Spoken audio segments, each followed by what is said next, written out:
Hello. हाँ दोस्तों, आज हम देखेंगे रूट कैसे जोड़ा जाता है। ठीक है। रूट में अगर संख्याएं समान दे रखी हों तो उस रूट के लिए कैसे जोड़ेंगे। ठीक है। अब देखिए, पहला सवाल है हमारा √2 प्लस √2। ठीक है। अब देखिए, रूट में संख्याएं समान दे रखी हैं, इसमें भी 2 है और इसमें भी 2 है। तो क्या सबसे पहले क्या देखना होता है हमारे लिए? सबसे पहले देखना होता है अगर रूट में संख्याएं समान दे रखी हों तो के इनटू में इसकी कोई संख्या है या नहीं है।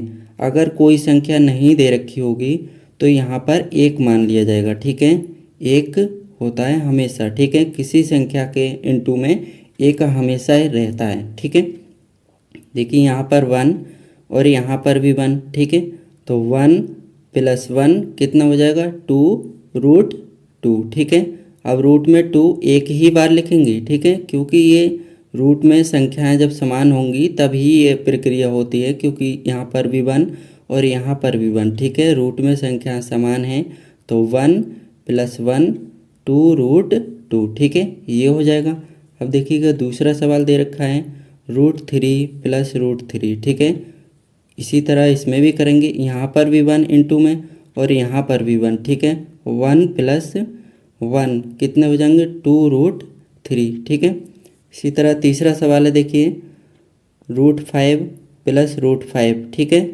अब इसमें भी इंटू में 1 होगा और यहाँ पर भी 1। 1 प्लस 1 कितने हो जाएंगे? 2√5। ठीक है।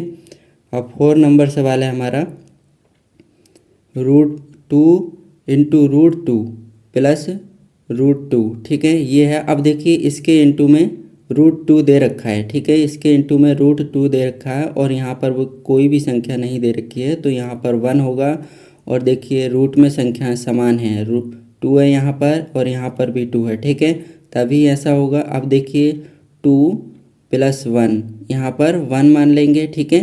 तो कितना हो जाएगा? 3√2। √2 देखिए, यहाँ पर भी √2 है और यहाँ पर भी √2, लेकिन यहाँ पर एक ही बार लिखेंगे, इसे नहीं जोड़ना है। ठीक है। इसे नहीं जोड़ना है कि यहाँ पर 4 लिख दिया। यहाँ ऐसा नहीं करेंगे, क्योंकि यहाँ पर इनटू में जो संख्याएं होंगी वही जुड़ेंगी। ठीक है। 2 प्लस 1 कितने हो जाएंगे? 3√2। ठीक है। ये हो जाएगा। अब देखिए, पांचवा सवाल है हमारा 3 इंटू √3 प्लस √3 कितना हो जाएगा? 4√3। ठीक है। अब देखिए, 6 नंबर सवाल है हमारा 3 इंटू √2 प्लस 3 इंटू √2। ठीक है। ये दे रखा है। अब देखिए, इनटू में जो संख्याएं दे रखी हैं उन्हीं संख्याओं के लिए जोड़ेंगे। जैसे 3 यहाँ पर है रूट के बाहर और यहाँ पर भी इनटू में 3 है, लेकिन रूट में संख्याएं समान होनी चाहिए। ठीक है। समान होंगी रूट में संख्याएं, तभी 3 प्लस 3 कितने हो जाएंगे? 6 और इंटू √2। 2 के लिए एक ही बार लिखेंगे। ठीक है।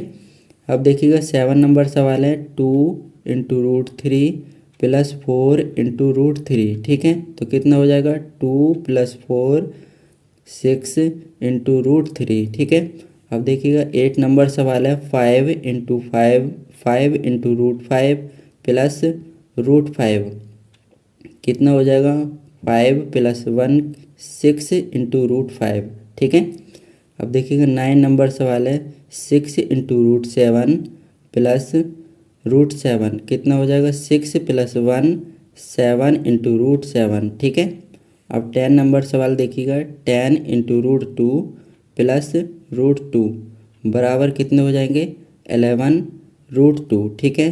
देखिए, यहाँ पर √2 में संख्याएं समान दे रखी हैं, तभी ऐसा होगा। जैसे √2 यहाँ पर है, √2 यहाँ पर है, तो यहाँ पर इनटू में जो संख्याएं होंगी, देखिए 10 है और यहाँ पर जब कुछ नहीं दे रखा होता है तो वहाँ पर 1 हमेशा रहता है। ठीक है। किसी भी संख्या के इनटू में देखेंगे तो 1 हमेशा रहता है। 1 प्लस 10 कितने हो जाएंगे?